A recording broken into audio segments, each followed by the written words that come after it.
Good to see you this morning.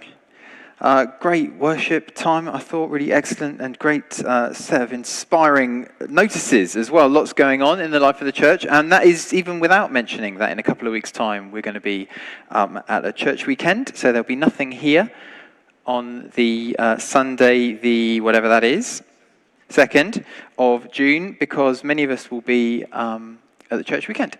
I think it probably is now too late to sign up for that. Yeah, but if you turned up, we wouldn't turn you away. But also, just don't tell anyone. Just turn up, because if we don't know, we can't do anything about it, can we? So maybe do that. So Anna having palpitations at the back. Right, okay. This morning, we're continuing a series in Hebrews. We're in Hebrews chapter 7 this morning, which is part 2, if you like, of a two-part sermon on Jesus being greater than the priests. So part 1 was a couple of weeks ago. Giles spoke from chapter 5 on Jesus, our great high priest. You can find it on YouTube. If you weren't here, or if you've slipped your mind, you can find it there. And this sort of picks up and on similar themes to those which he introduced a couple of weeks ago. Looks in a bit more detail, particularly at Jesus being of the order of Melchizedek. And we'll get into that in just a moment. So as a reminder, before we start, this letter to the Hebrews was written to early Jewish converts to Christianity. They were encountering adversity, they were in danger of giving up, and the writer is writing to encourage them to persevere because Jesus is greater. So we saw in chapter 2 that Jesus is greater than angels, in chapter 3 that he's greater than Moses, in 5 and today in chapter 7 that he's greater than the priests, and there's more to come as we get into the rest of the letter. But first of all, shall we read the passage together? I'm going to read the whole chapter. It's reasonably long, 28 verses. If you have a Bible, I would encourage you to open it at this passage, not just anywhere, open it at this passage and keep it open, because it's quite a tightly argued set of verses, and we're going to refer to it quite a lot. So if you have a Bible, it'd be good to keep it open, but it is going to appear on the screen as we talk through it. So this is Hebrews chapter 7, picking up at verse 1. For this Melchizedek, king of Salem, priest of the Most High God, met Abraham returning from the slaughter of the kings and blessed him. And to him Abraham apportioned a 10th part of everything. He is, first, by translation of his name, king of righteousness. And then he is also king of Salem, which is king of peace. He is without father or mother or genealogy, having neither beginning of days nor end of life, but resembling the Son of God, he continues a priest forever. See how great this man was, to whom Abraham the patriarch gave a 10th of the spoils. And those descendants of Levi who receive the priestly office have a commandment in the law to take tithes from the people, that is, from their brothers, though these also are descended from Abraham. But this man, who does not have his descent from them, received tithes from Abraham and blessed him who had the promises. It is beyond dispute that the inferior is blessed by the superior. In the one case, tithes are received by mortal men, but in the other case, by one of whom it is testified that he lives. One might even say that Levi himself, who receives tithes, paid tithes through Abraham, for he was still in the loins of his ancestor when Melchizedek met him. Now, if perfection had been attainable under the Levitical priesthood, for under it the people received the law, what further need would there have been for another priest to arise after the order of Melchizedek, rather than one named after the order of Aaron? For when there is a change in the priesthood, there is necessarily a change in the law as well. For the one of whom these things are spoken belonged to another tribe, from which no one has ever served at the altar. For it is evident that our Lord was descended from Judah, and in connection with that tribe, Moses said nothing about priests. This becomes even more evident when another priest arises in the likeness of Melchizedek, who has become a priest not on the basis of a legal requirement concerning bodily descent, but by the power of an indestructible life. For it is witnessed of him, you are a priest forever, after the order of Melchizedek. For on the one hand, A former commandment is set aside because of its weakness and uselessness, for the law made nothing perfect. But on the other hand, a better hope is introduced, through which we draw near to God. And it was not without an oath. For those who formerly became priests were made such without an oath, but this one was made a priest with an oath by the one who said to him, "The Lord has sworn and will not change his mind. You are a priest forever." This makes Jesus the guarantor of a better covenant. The former priests were many in number because they were prevented by death from continuing in office, but he holds his priesthood permanently because he continues forever. Consequently, he is able to save to the uttermost those who draw near to God through him, since he always lives to make intercession for them. For it was indeed fitting that we should have such a high priest, holy, innocent, unstained, separated from sinners and exalted above the heavens. He has no need, like those high priests, to offer sacrifices daily, first for his own sins and then for those of the people, since he did this once for all when he offered up himself. For the law appoints men in their weakness as high priests, but the word of the oath, which came later than the law, appoints a son who has been made perfect forever. So the writer to the Hebrews, I'm moving it down because I can hear myself popping. I don't know if you can hear that. It's a little bit annoying. If you can't hear me, if I'm moving it out of range, tell me and I'll move it again. But hopefully this will be a bit better. The writer to the Hebrews has already described Jesus as a priest after the order of Melchizedek, which quotes Psalm 110 3 times in this letter already. He does it in chapter 5 and verse 6, in chapter 5 and verse 10, and in chapter 6 and verse 20. Now, because of the way we're working through this letter, we've already had an opportunity to pause and consider what this might mean. And Giles took us back when he spoke a couple of weeks ago to the first appearance of Melchizedek in Genesis chapter 14, and he read through those few verses that describe his appearance and his interaction with Abraham. But for the original hearers of the letter, you can imagine, as they're moving through it, a sort of a rising expectation as they heard this letter read to them. As 3 times he says that Jesus is a priest of the order of Melchizedek. And you can feel them thinking, well, what does that mean? When's he going to get to the point? When's he going to explain the significance of that parallel? When's he going to tell us what it's all about? Well, chapter 7 is our answer to this. In chapter 7, we have a fuller explanation of what it means for Jesus to be a priest after the order of Melchizedek. And I think we can see broadly across these 28 verses, split them into 2, if you like, what it means for Jesus to be a priest after the order of Melchizedek and why it matters. And broadly, I'm going to sort of talk about those 2 things in turn. Now, in terms of what it means, we don't really talk in terms of being of the order of something very much these days. I certainly don't. Sometimes you hear it in the context of sports. Sometimes if there's been a particular figure that sort of dominates or defines a role or a sport, you might hear other people compared to them on their way through. So for many years, rugby union commentators would refer to any open-side flanker as being in the mould or not of a guy called Neil Back, who played as an open-side flanker when England won the World Cup. Now, that's so long ago that it's an irrelevant comparison, but you heard it for a long time. He's in the mould of Neil Back or not, and it's a sort of being of the order of. He's of the order of Neil Back. You might have heard it even in the last few days in the context of boxing. So last night, Tyson Fury contested for the unified heavyweight belts, and he lost, spoilers. But in the context of that's the first time in 25 years that anybody's held all those belts together. And so there's been lots of talk about previous champions and whether they are in the pantheon of those champions or not, whether they can compete.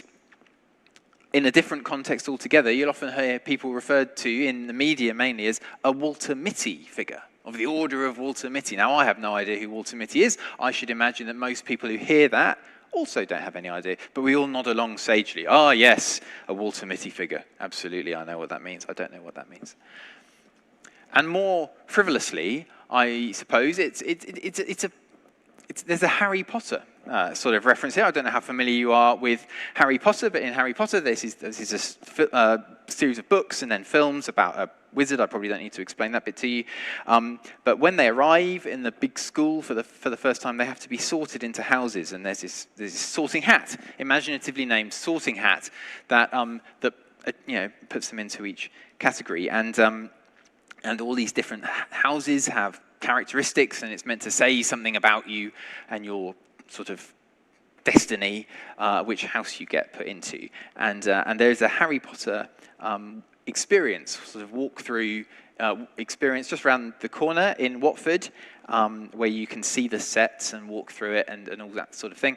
And we've wanted to do it for a while, and we had tickets last April, but last April, other things were going on in our lives, and my daughter had some surgery around then, so we couldn't go, but they deferred them, and we're going in a couple of weeks. We're really looking forward to it. And in the run-up to that, they invite you to be sorted into a house, and you can have the virtual sorting hat, and that involves answering some questions about whether you like light or dark, and whether if you met a troll on a bridge, you'd punch him in the face or run away, and stuff like this. And on the basis of all of that, it puts you in a house. And it's the closest sort of recent example I've had to being of the order of something. It turns out I am of the order of Ravenclaw. I don't know what that means or whether it's good or bad, but I am. Becky isn't. Becky is of the order of Hufflepuff, which of the four is the one I was quite keen to avoid. So I think I did quite well out of it. But nevertheless, something being of the order of something else, it sort of communicates something about someone by reference to someone or something else. So we understand something, in this case, we understand something about Jesus by reference to this chap, Melchizedek. And as the passage lays out for us in the first few verses that we read at the beginning of chapter 7, Melchizedek was king of Salem, priest of the Most High God, who met Abraham returning from the slaughter of the kings and blessed him. I'll read the passage that's referring to in Genesis, because it's not much longer. It won't delay us. This is Genesis chapter 14 and verse 17, where it says, after his return, this is Abram, after his return from the defeat of word I can't pronounce, and the kings who were with him, the king of Sodom went out to meet him in the valley of Sheva, that is the king's valley. And Melchizedek, the king of Salem, brought out bread and wine. He was priest of God Most High. And he blessed him and said, blessed be Abraham by God Most High, possessor of heaven and earth, and blessed be God Most High, who has delivered your enemies into your hand. And Abraham gave him a tenth of everything. So that's the original reference in Genesis, which is echoed here in Hebrews. And as we go through these verses, we can see 5 particular sort of characteristics of Melchizedek that point to his being an altogether different kind of priesthood. So in verse 1 there, as we read, least surprisingly perhaps, for Melchizedek, he was priest of the Most High God. Characteristic number 1, he was priest. But not only was he priest, he was also king of Salem. In his name denotes righteousness and peace. Verse 2. He is first, by translation of his name, King of Righteousness. Melchizedek means righteousness, and then also King of Salem, that is peace. So he's King of Righteousness and King of Peace. 4th characteristic that the writer brings out here is he is in effect, in a sense, timeless. And that's what we get from verse 3. He is without father or mother or genealogy, having neither beginning of days nor end of life, but resembling the Son of God, he continues a priest forever. And the sense there is, ordinarily you'd find in a lot of these accounts, particularly in the Old Testament, you understand that this individual was the son of this person, or how he fitted into the picture. And with Melchizedek, we don't. He just sort of appears out of nowhere. He has, as it says here, no mother or father or genealogy, neither beginning of days nor end of life. And so in that sense, he's sort of timeless. And the 5th thing, which you get from the sort of verses 4 to 10 in a bit more detail, is that he is superior.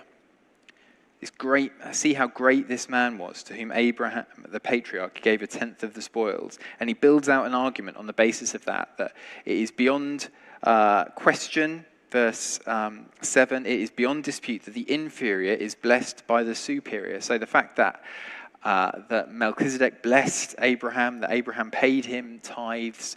The writer here says that there's a superiority here in the priesthood of Melchizedek, which means, in a sense, the writer argues at the bottom, that there's a superiority even over the Levitical priesthood. Not that Levi himself paid tithes, but verses 9 and 10, one might even say that Levi himself, who receives tithes from that in the way they set up, the Levites being the clan from whom priests were drawn and to whom tithes were paid, one might even say that Levi himself, who receives tithes, paid tithes to Abraham, for he was still in the loins of his ancestor when Melchizedek met him. So the sense there being that Levi was descended from Abraham, so because Abraham paid tithes to Melchizedek, in a sense, Levi did as well. So in a sense, if the inferior is blessed by the superior, then the fact that Abraham paid tithes to Melchizedek, there's a superiority thing in there, right? It's kind of, as I said, it's quite tightly argued, and from our context, without the background of this, and I'll come to that a bit in a few minutes, it's kind of hard to understand some of the impact of some of these and some of the significance of some of these characteristics. But there's 5 things just in those first 10 verses that are drawn out about the characteristics of the priesthood of Melchizedek. He's a priest, he's a king, he brings together righteousness and peace, he's timeless, and he is superior. And the point that Giles made when he spoke a couple of weeks ago was to say that Melchizedek in this way was a type of Christ. He prefigured Christ. All those things you could also say about Jesus, a priest and a king, righteousness and peace brought together,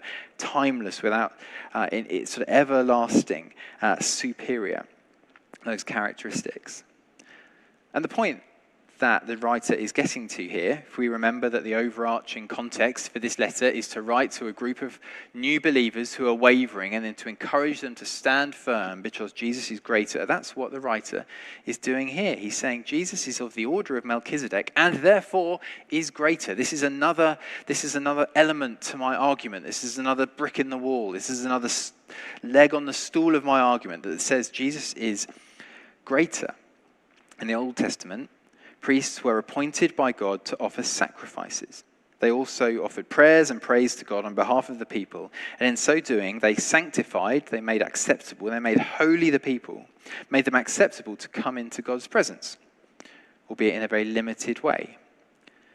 And that's what the understanding these Jewish believers, that's where they'd come from, in a sense. And the argument that the writer is making here in verse 11, why this is significant to mention, is now if perfection, this is verse 11, now if perfection had been attainable through the Levitical priesthood, for under it the people received the law, what further need would there have been for another priest to rise after the order of Melchizedek, rather than one named after the order of Aaron? So the writer lays out these ways in which Melchizedek in his priesthood is different, and he says, and this is significant because we're told, because David writes in the Psalms, in Psalm 110, that God says, you will be a priest forever after the order of Melchizedek. Now that tells us something, not just about Melchizedek and Jesus, but also about the Levitical priesthood.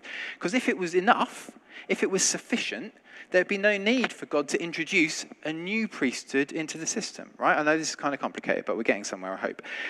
There'd be no, if it was enough for the Levitical priests and that process of sanctification, of bringing people into God, sanctifying the people and presenting them to God, if that was sufficient, there'd be no need for God to have introduced a different sort of priesthood. But he did. And that's what the writer is saying here. He's making the argument that if what you've come from was enough, there'd be no need for this prophesied different order of priesthood. There'd be no need for it. But there is. And this is why. And so he picks up in verses 18 and 19. For on the one hand, a former commandment is set aside because of its weakness and uselessness, for the law made nothing perfect.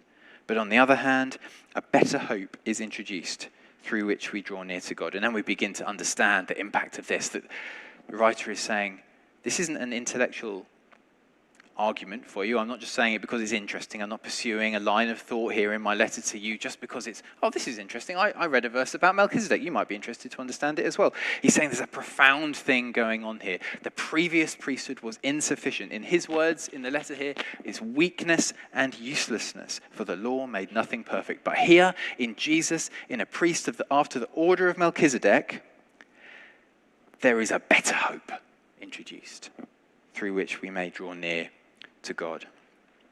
The writer says to his audience, you're accustomed to a priesthood made up of the descendants of Levi, verse 5 if you've still got your Bibles open, based on bodily descent, verse 16, time-bound with many priests who serve for a time and then die, verse 23.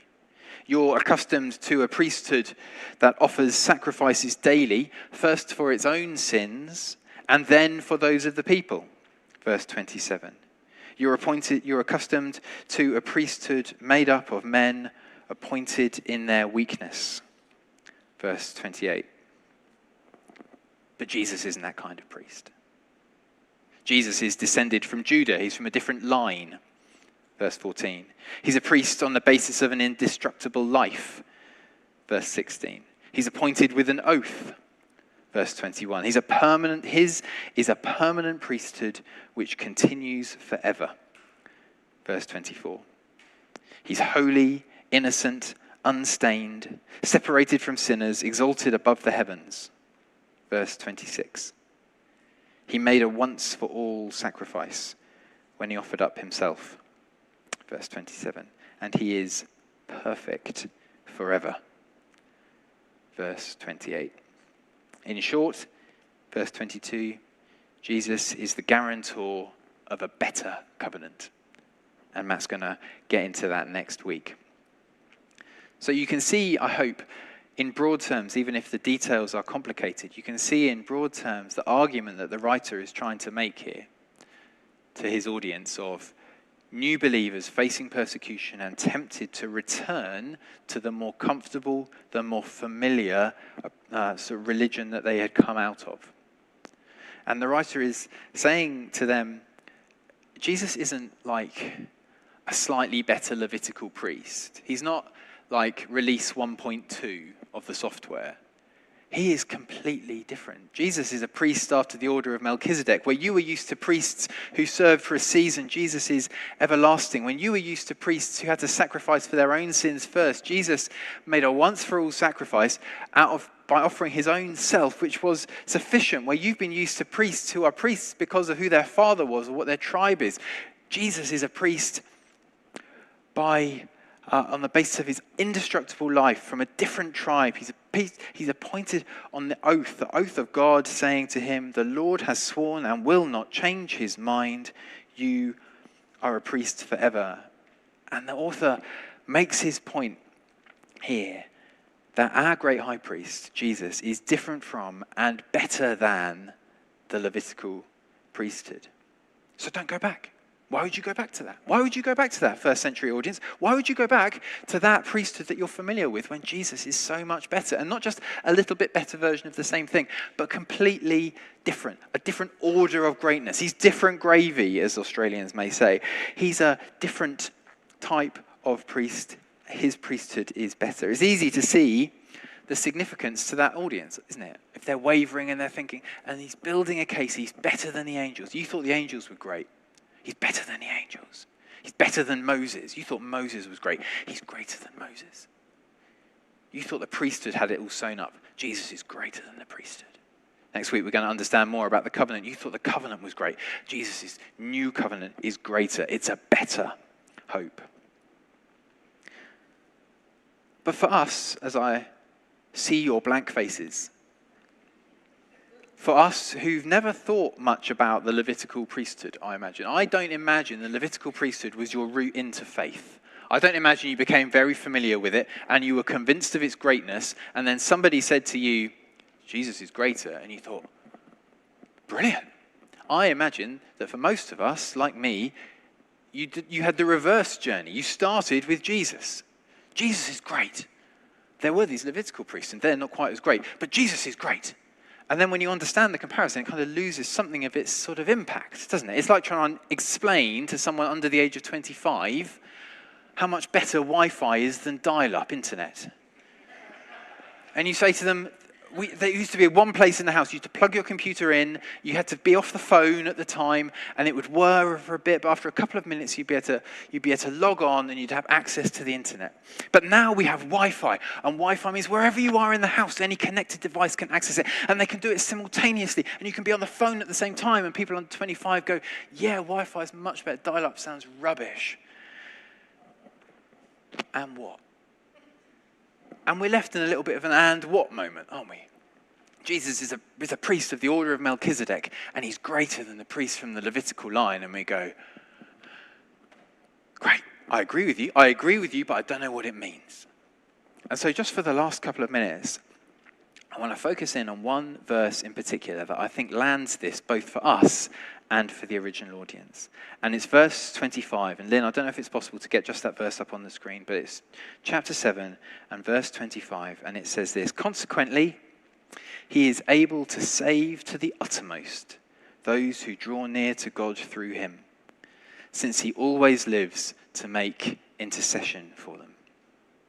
Consequently, in view of all of this, in view of the argument that the writer has just laid out, in view of who Jesus is and where he's come from and what his sacrifice meant and what his priesthood meant and what it means in comparison with the Levitical priesthood, consequently, because he's a priest after the order of Melchizedek and not Aaron, because of his indestructible life, because of his permanent priesthood, his once-for-all sacrifice, his better covenant, he's able to save to the uttermost. Now that should speak as clearly to us as it spoke to that original audience. That the salvation on offer through Jesus is complete. It needs nothing adding to it. It's salvation to the uttermost, in its fullness, to completion. He's able to save to the uttermost those who draw near to God through him, since he always lives to make intercession for them. Not only is it salvation to the uttermost, he now lives to make intercession for us. We have a representative before the Father who, in the words of the hymn, ever lives and pleads for me. Even when I forget to pray for myself, even when I mess up, I am saved to the uttermost by one who lives to make intercession for me. I read this quote in preparation. I thought it was quite nice. I'm going to read it to you. It's from a theologian, and it says, "It's a consoling thought that Christ is praying for us, even when we neglect our prayer life. That he's presenting to the Father those spiritual needs which were not present in our minds and which we often neglect to include in our prayers. That he prays for our protection against the dangers of which we were not even conscious and against the enemies which threaten us, though we do not notice it. He's praying that our faith may not cease and that we may come out victoriously in the end. Our salvation is complete to the uttermost and brought to us by one who now stands before the Father interceding for us." Now, regardless of whether the direct comparison between the Levitical and the Melchizedekian, priesthood is really resonating for you, I hope that verse does. I hope that verse lands in your soul this morning. That if you're drawing near to God this morning, you're drawing near to him, to one who has saved you to the uttermost. This morning, there's nothing to add. You might be sitting there and you say, "Ben, you don't know what this week's been like for me. You don't know what I've done. You don't know what I haven't done." You might be sitting with a sense of guilt and shame about a standard that you wanted to attain that you've not attained. You are saved to the uttermost. Regardless, there's nothing to be added. There's nothing for us to add to that. There's no requirement for additional salvation. Jesus has done it all by one who always lives to make intercession for us. You're not forgotten. You might be sitting here this morning feeling a little bit forgotten. You might be sitting here feeling nobody knows what I'm going through. I don't even know if I can make it to the end of what I'm going through. The thing that I'm doing, the season I'm walking through is so oppressive, it's so difficult, it's really pushing me to the edge. And you need to know this morning that where is Jesus now? He is before the Father interceding for you. He is before the Father bringing you to him saying, this darling one, this one who you've put in my hand, you've promised will not be torn away. I'm offering them to you. I'm interceding for you. Would you protect them? Would you bless them? Would you see that they overcome? Would you see that they make it to the end? There might not be anyone else, as far as you can tell, in the world at the moment, praying on your behalf. I'm sure there is. But you might in your own mind be thinking, this is just me and nobody understands my situation. I can't get through it. You need to know this morning that he is, as we'll read in the first verse of chapter 8 next week, a high priest seated at the right hand of the throne of the majesty in heaven, a minister in the holy places. And what's he doing? He's interceding for you. He's bringing you to the Father. But there was a little condition in there. Did you spot it? In the middle, between those two bits. Consequently, he is able to save to the uttermost, always lives to make intercession for those who draw near to God through him. And that, I guess, would be perhaps a third category of people this morning, or possibly watching online.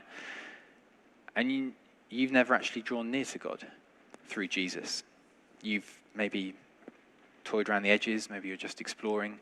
Maybe you've tried drawing near to God through other means. Maybe you've tried drawing near to God through your own ambition or your own attainment or your own work or intellect. Maybe you've tried drawing near to God through other religions. The promise here is clear. Consequently, Jesus is able to save to the uttermost those who place their faith and confidence in him, those who draw near to God through him, since he always lives to make intercession for them. So if that's you this morning, in any of those three sort of categories, maybe you're here this morning and you're feeling bowed down by your sense of your own weakness and failure, and a sense that you need to be offering more to this, you need to be bringing more to this salvation plan, that you're sort of deficient in your own attainment. You need to know that there's nothing to be added, that you're saved to the uttermost. You might be here this morning and concerned that you don't know how you're going to make it through your current circumstances. You need to take great confidence and reassurance from the fact that the one who paid it all for you is right now interceding for you before the Father. And you might be here this morning or watching this morning and on the edge of all of this. Not only do you not quite understand the difference between the Levitical priesthood and the priesthood of Melchizedek, you don't really understand any of this. But it's intriguing. And you need to know that this promise, this offer, this great, better hope, as we read about it previously, is available for those and exclusively for those who draw near to God through Jesus, who place their faith and confidence in him. Alice and the band are going to come up. We're going to sing together. I think we're going to sing Before the Throne, principally for that line in it. I have a great high priest who ever lives and pleads for me. I think wherever you're at, there are words in this song that will help you to respond. And then if there's a particular circumstance that you want to, you'd like some prayer for, support with, conversation about, Matt and Paul and myself will be floating around afterwards. We'd be delighted to talk with you, pray with you. But I'll get out of the way. Let's stand together, can we? I'll just pray and we'll sing together. Father, thank you so much that in your infinite wisdom, your perfect plan,